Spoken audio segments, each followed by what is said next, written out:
Ada 3 ahli yang dihadirkan pengacara Eliezer di sidang hari ini. Kita akan kupas kesaksian ahli yang meringankan terdakwa Richard Eliezer dengan Rory Sagala, kuasa hukum Richard Eliezer, pakar hukum pidana Jamin Ginting, dan Lisa Japri, psikolog atau ahli psikologi klinis yang tadi juga memberikan kesaksiannya. Saya mau sapa dulu, selamat petang, ada Bang Jamin, Bang Rory. Selamat petang, Mbak Audrey. Selamat Saya ke petang. Bang Rory dulu. Bang Rory, ada 3 ahli yang didatangkan, Anda yakin akan meringankan Eliezer? Ya, terima kasih Mbak Audrey. Kalau kita lihat apa yang disampaikan oleh ketiga ahli tadi ya, itu kita bisa lihat ya baik dari sudut pandang filsafat moral maupun dari sudut pandang psikolog. Itu ada psikolog klinis Mbak Liza, kemudian ada psikolog forensik Mas Reza Indragiri. Dari keterangan ketiga ahli tadi, kami ya bisa menyimpulkan bahwa apa yang diperbuat oleh klien kami Baradari itu tidak ada kehendak dari Richard Eliezer untuk merampas nyawa dari almarhum Yosua. Karena ya tadi dijelaskan ya dari sudut pandang psikologi, kemudian dari sudut pandang filsafat moral juga itu ada kebingungan, waktu yang singkat, ketidakberanian untuk menolak perintah, bahkan psikolog Mbak Liza juga kan dia sudah memeriksa, sudah mengobservasi klien kami itu sejak dari bulan Agustus. Jadi bukan hanya di persidangan ini, dia sudah melihat secara langsung kondisinya, bahkan pemeriksaannya itu dia tidak melakukan sendiri. Dia itu dikerjakan secara tim dengan orang-orang yang tidak pernah bertemu secara langsung dengan Richard Eliezer, sehingga hasil observasinya itu kami menilai objektif lah ya. Seperti itu Mbak. Oke, Bang Rory sambil dikeraskan suaranya biar lebih jelas lagi kita mendengarnya. Apa sih sebenarnya tujuan dari hari ini menghadirkan psikologi klinis ahlinya, kemudian ada moral? Ya, pada akhirnya nanti kan kami akan fokus pada peniadaan pidana Mbak ya. Besok kami akan bukan besok, hari Rabu kami akan menghadirkan lagi 1 ahli. Kami masih diberi kesempatan untuk 1 hari lagi, dan itu akan kita gunakan untuk menghadirkan ahli hukum, dalam hal ini ahli hukum pidana. Nah, ahli pidana ini nanti hasil persidangan hari ini, apa yang disampaikan oleh Romo Frans Magnisuteno, apa yang disampaikan oleh Mbak Lisa, apa yang disampaikan oleh Mas Reza Indragiri, nanti kan kita akan sampaikan dan tanyakan dalam kondisi-kondisi seperti ini, apakah pasal peniadaan pidana itu bisa diterapkan kepada klien kami Richard Eliezer, seperti itu Mbak. Hari ini Bang Jamin ada ahli yang dihadirkan 3 dari Eliezer. Minggu lalu itu ada Sambo juga. Apakah ini Anda melihat bahwa siapa yang paling menguntungkan nanti dengan dihadirkannya masing-masing ahli? Ya, kalau kemarin kan ahli pidana lebih dulu ya dibandingkan dengan ahli hari ini yang dihadirkan oleh Ferdy Sambo. Nah, Ferdy Sambo pada saat itu ahlinya lebih banyak ya, bahkan hampir porsinya menyerang daripada Eliezer begitu. Padahal sebenarnya kalau ahli yang meringankan, dia hanya berjuang untuk meringankan dirinya sendiri, nggak usah sampai ngurusin orang lain lah, istilahnya begitu ya. Karena sampai itu kan dia merasa bahwasanya laporannya itu laporan yang sangat merugikan dirinya, jadi dia menyerang. Yang Anda Nah, maksud di sini siapa, Bang?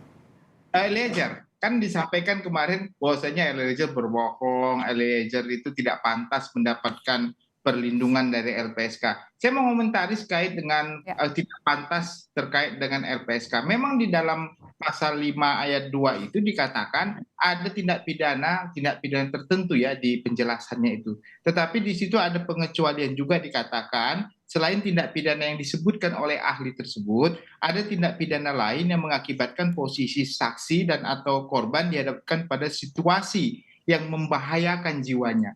Jadi ada sambungannya itu kalimat yang disampaikan kemarin oleh ahli. Jadi bukan hanya untuk tindak pidana yang disebutkan saja, termasuk tindak pidana yang lain ya, apapun itu. Kalau lain berarti apapun itu yang mengancam, mengakibatkan posisi saksi atau korban dihadapkan pada situasi yang membahayakan begitu. Jadi kemarin itu agak keputus begitu ya, harusnya disambung begitu keterangan.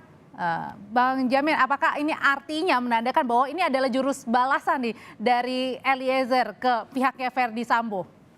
Ya, kalau kita lihat hari ini kan masih terkait dengan bukan ranah hukum ya, ranah psikologis, ranah moral. Jadi dalam hukum itu kan ada norma hukum, ada norma kesusilaan, ada norma agama dan norma kesopanan. Nah, ini di luar norma hukum nih yang dijelaskan ini. Oke. Pak Romo Magnis maupun Mas Reza dan Lisa tadi itu menerangkan bagaimana situasi kebatinan dari Eliezer pada saat melakukan eksekusi atau menerima perintah. Jadi situasi kebatinan itu kan susah ya. Siapa yang akan bisa menilai ya? Karena kita kan nggak tahu. Nah, ilmu-ilmu yang dihadirkan hari inilah yang akan menampilkan sebenarnya seperti apa sih situasi kebatinan orang tersebut pada saat melakukan eksekusi. Nah, situasi kebatinan itu nanti terkait dengan apakah dia di bawah tekanan atau tidak di bawah tekanan. Nah, Oke. nanti itu baru lari ke hukumnya.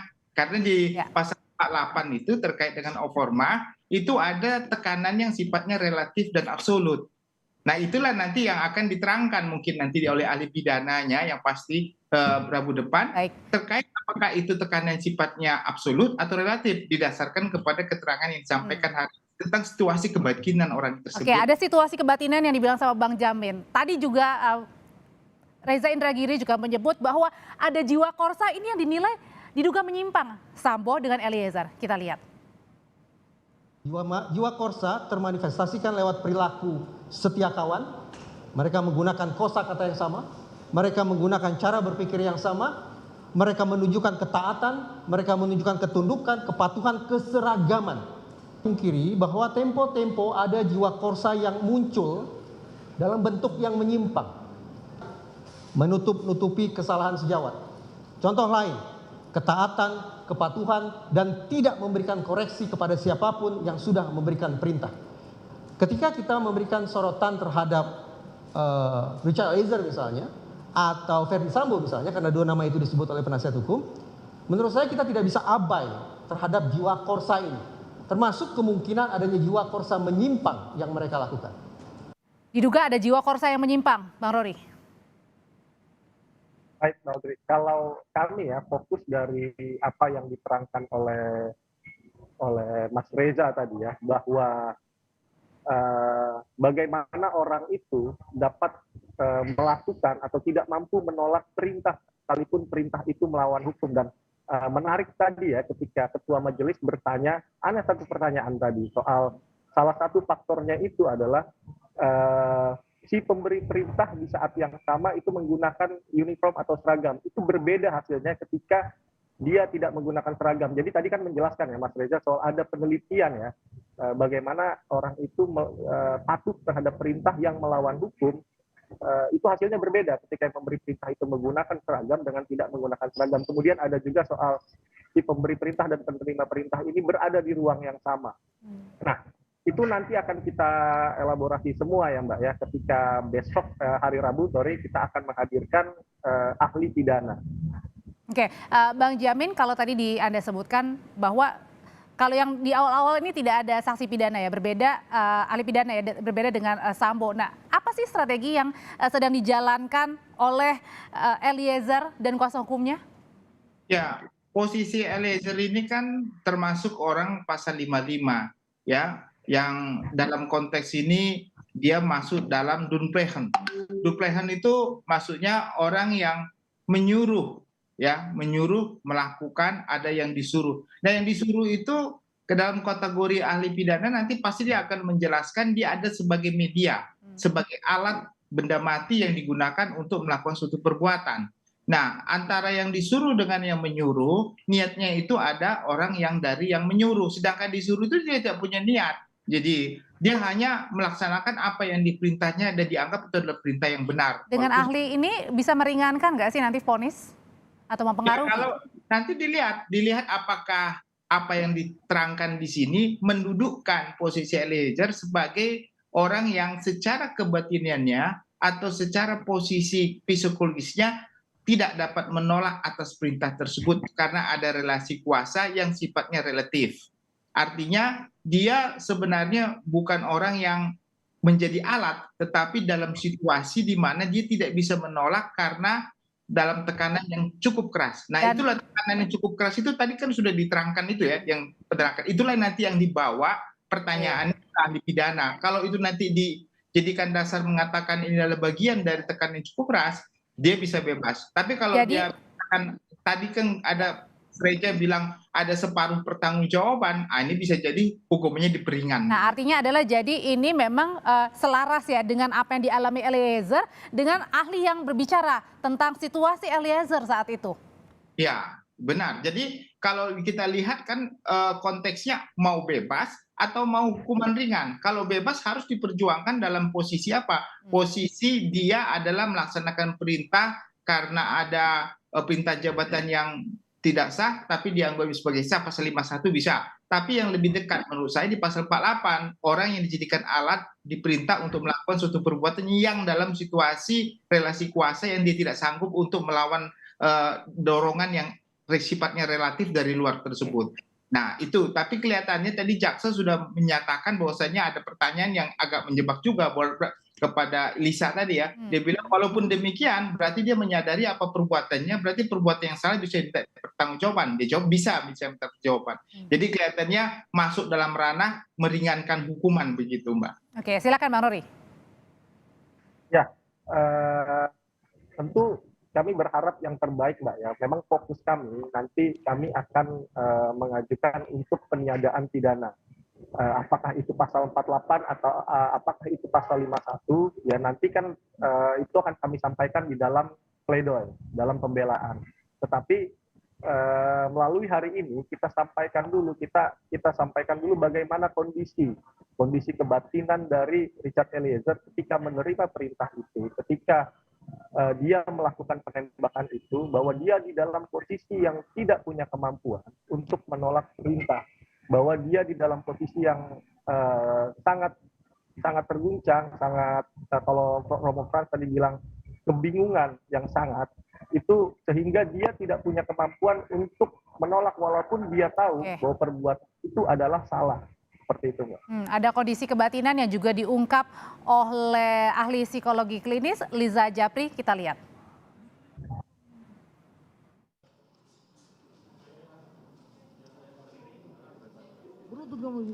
Dia jadi posisinya tuh nggak jongkok ya mulia, cuma agak menurun saja yang mulia, baru tangannya di depan dada. Coba saudara praktekkan. Siap, izin yang mulia. Jadi pada saat didorong, woi kau mulut didorong ke depan, itu bang Yos tuh kayak gini yang mulia. Pak, kenapa? Ada apa Pak? Sambil mundur yang mulia. Begini ya. Siap. Oke. Dan menemui para Baru tersangka yang saya ada langsung di tembak. depan rumah. Oke, tadi ada kesalahan, tapi tadi ada beberapa hal yang memang juga menarik untuk disimak dari apa yang diterangkan oleh Lisa begitu, menyatakan bahwa melihat kondisi karakter dari Eliezer yang patuh, yang nurut, yang menghindari konflik. Kalau dikaitkan dengan kejadian tewasnya Yosua, Bang Jamin. Yang ada dalam diri dia itu pertama karena relasi kuasa. Yang kedua karena dia dalam situasi keguncangan. Dia waktu kita fakta yang kita lihat, dia waktu menembak itu sempat nggak ngelihat Joshua. Berarti kan memang kalau dari sepintas itu kan kita lihat memang dia ingin melakukan penembakan itu dengan ketakutan yang cukup mendalam, takut gitu. Walaupun dia menembak tapi dia nggak bisa melihat orangnya begitu, ngasal gitu. Tapi nah ini menunjukkan salah satu bentuk kekhawatirannya bahwasanya dia tidak kuat melihat sendiri orang yang akan dieksekusi begitu, Mbak. Bang Jamin, di sini dan juga Bang Rory sudah ada ahli psikologi klinis yang tadi juga memberikan kesaksiannya. Ada Mbak Lisa. Sore Mbak Lisa. Selamat sore. Mbak Lisa sebenarnya apa sih? Suara saya terdengar? Kedengeran, aman. Mbak Lisa, jadi pertanyaannya langsung saja. Apa sih yang tadi Anda sampaikan terkait dengan kondisi karakternya dari Eliezer yang nurut, menghindari konflik, patuh dengan kasus kematian Yosua? Iya, seperti yang sudah saya sampaikan di persidangan tadi, memang dari hasil asesmen yang saya lakukan itu terlihat betapa Richard punya tingkat kepatuhan yang sangat tinggi, Setelah itu dia juga cenderung untuk lebih compliance, mengikut avoidance konflik juga, dan ini yang membuat dia rentan sekali untuk sekedar patuh. Belum lagi kalau kita berbicara dari konsep locus of control, kontrol diri seseorang, dia pada saat itu tidak memiliki kontrol akan dirinya. Kenapa? Karena yang saya sampaikan juga di pengadilan, ada yang namanya penelitian Milgram, di mana terbukti seseorang itu cenderung untuk patuh ketika ada perintah yang diberikan oleh seorang figur otoritas dengan kondisi-kondisi tertentu yang mendukung, yang mengakibatkan orang seperti Richard Eliezer itu tidak punya ruang Dan tingkat kepatuhannya sangat tinggi. secara bebas. Ya, betul. Secara bebas untuk menentukan apa yang dia mau. Jadi dia hanya sekedar menjalankan apa yang diperintahkan kepadanya. Oke, Anda menganalisa dari Eliezer ini berapa lama sih? Pertama kali saya ketemu tanggal 15 Agustus, kemudian itu terus berjalan sampai dengan 6 November 2022. Dan itu yang Anda saksikan, Mbak Liza, sampai dengan sekarang, patuhnya itu ya, nurutnya itu yang tidak berubah? Sampai dengan saat ini, kalau kita berbicara sekarang ini tentunya sudah tidak nurut. Jadi tadi kalau diperhatikan di persidangan, ada yang saya sebut sebagai intelligent disobedience. Jadi di mana menurut teori, menurut penelitian, intelligent disobedience itu terjadi setelah terjadinya kepatuhan mutlak.